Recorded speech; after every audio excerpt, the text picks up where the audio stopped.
y'all, it's Maddie from the Itty Bitty Homestead Committee. I figured today we can sit down and talk about why males in a breeding program are more impactful than females. So let's hop into it.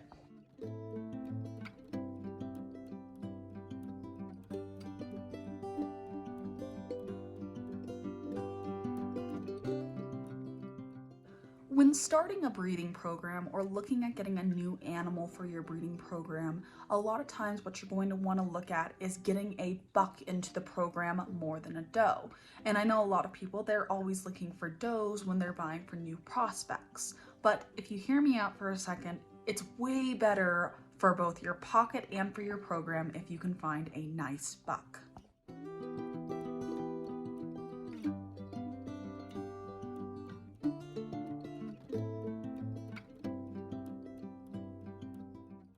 The reasoning behind this is simple biology, whereas if you bring a doe into your breeding program and she has to have a gestational period of about 30 to 31 days, nurse those kits up to 8 weeks before she can potentially be bred again, a buck can be bred to multiple does within a day.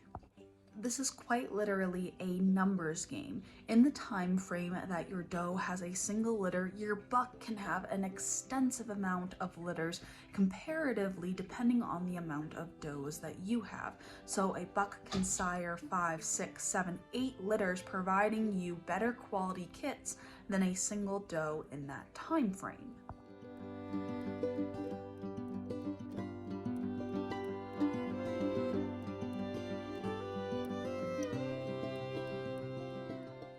Keeping in mind that a buck is more impactful to your program, in my personal opinion, it is better to look for better quality in bucks and splurge more on bucks than it is on does, which is opposite to the normal thinking where people want to buy a doe from another breeder and build their stock up that way.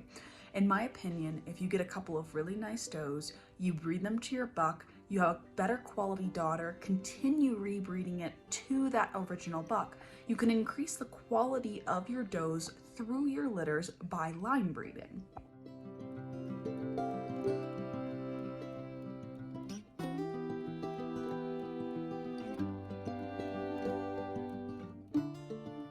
So the question is, how do you ensure you have the best bucks possible to improve your lines? And the answer is quite simply, learn your SOP and learn how to look at your animals to ensure that they fit to the SOP. This could include learning how to properly evaluate your own stock, taking your stock to be judged at a show, or having friends who are knowledgeable in the subject go over your animals and evaluate them for you. A combination of all three, though, is my preferred way at looking at stock and learning an SOP. That way that you get the hands-on experience, you have a third non-biased party through a judge, and you have a friend to kind of bounce ideas off of each other.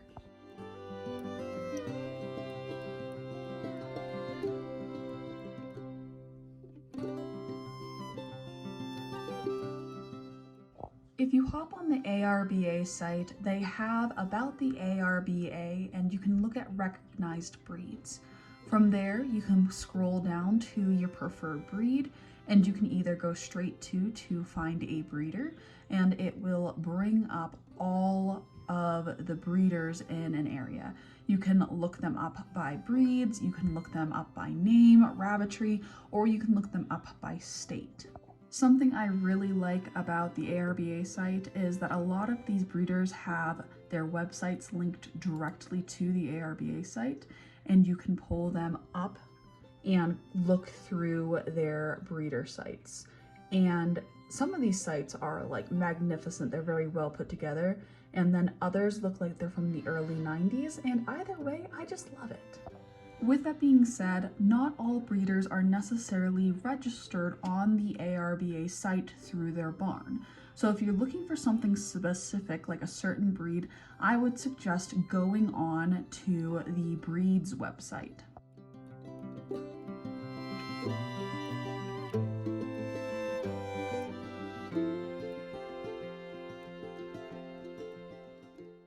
But if you can't find anything on Find a Breeder, I would go to Visit the Club website.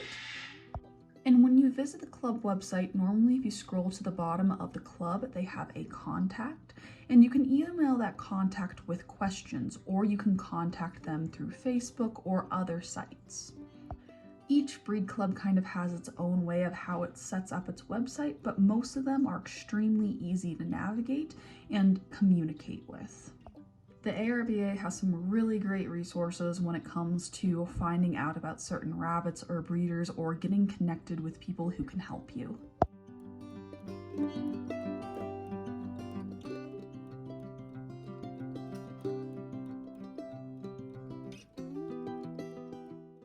So yeah, that's my whole spiel when it comes to bucks. Bucks are going to be more impactful to your program.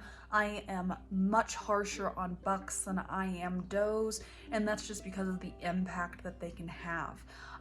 With that being said, I highly encourage everyone to go play on the ARBA site. I do all kinds of fun things on there. You can find all kinds of weird things to look at, but I love going through all of the breeder club websites because they're just really fun to look at, and they have their SOPs on there, so that's really fun too.